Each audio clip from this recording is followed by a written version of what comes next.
My dad always said, make small corrections.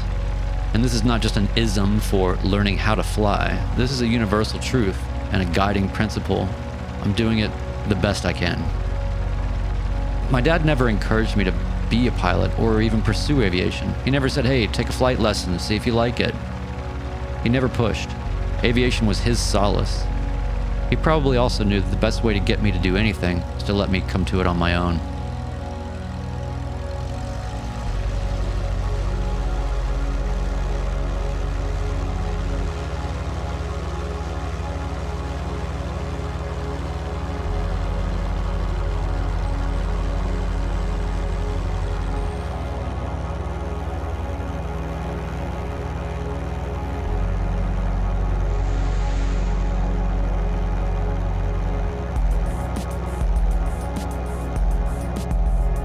We live in a time where everyone feels they have to capture everything or it didn't happen.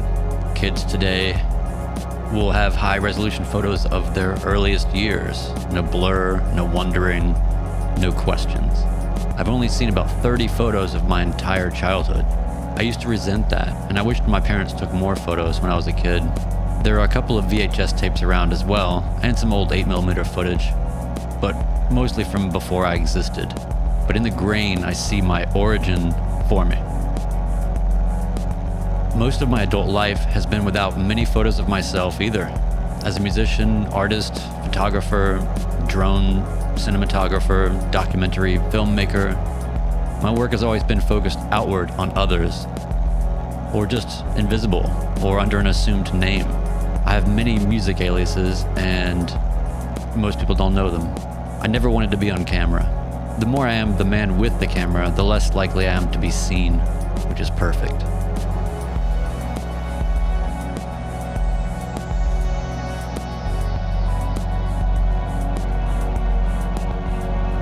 I have often contemplated the notion of nostalgia and been fascinated by memory, relational memory, perception, and how it relates to time, and how it relates to our perceptions of ourselves.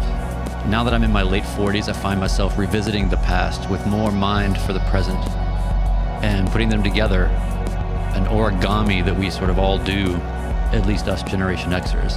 The bar was low for us. Don't burn down the house. Do it yourself.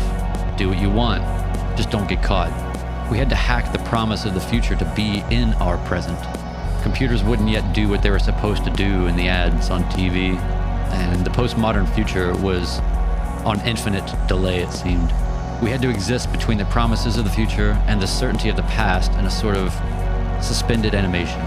So we became observers through our experiences, not our ephemera, not photos, not home movies, but the now.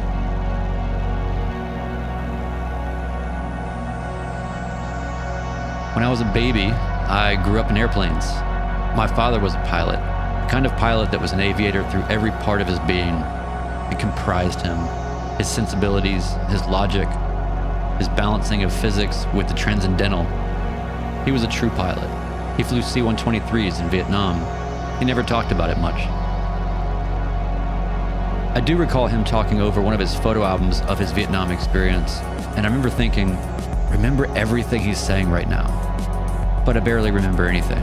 I do recall the feeling of what he said, his tone, his wistful nostalgia for such a dark period. I feel like I understood that.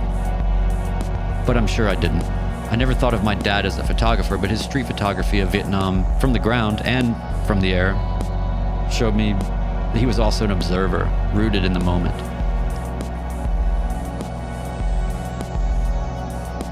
The last time I recall flying with my dad, I believe I was in my early 20s. I was way more into playing drums in a band and girls than flying. I thought flying was cool. I thought my dad was cooler for knowing how to fly. He knew what he was doing. You could feel it. I was never afraid. I think that is what this will get into in the stories that I tell over time. The essence of the father-son deal seems to be this: you make me feel safe and I will make you feel proud. My father passed away unexpectedly in 2007. I knew my dad. I also didn't know him at all. More of these layers will reveal themselves in these stories.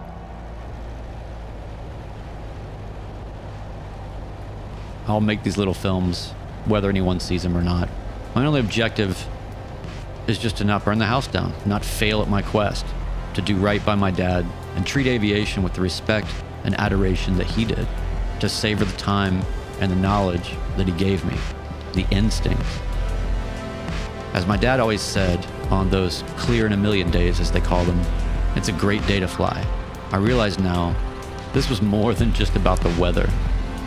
It was an existential acknowledgement, the choice to be present for the moments that we have, and to navigate those moments and our lives with one simple rule: make small corrections.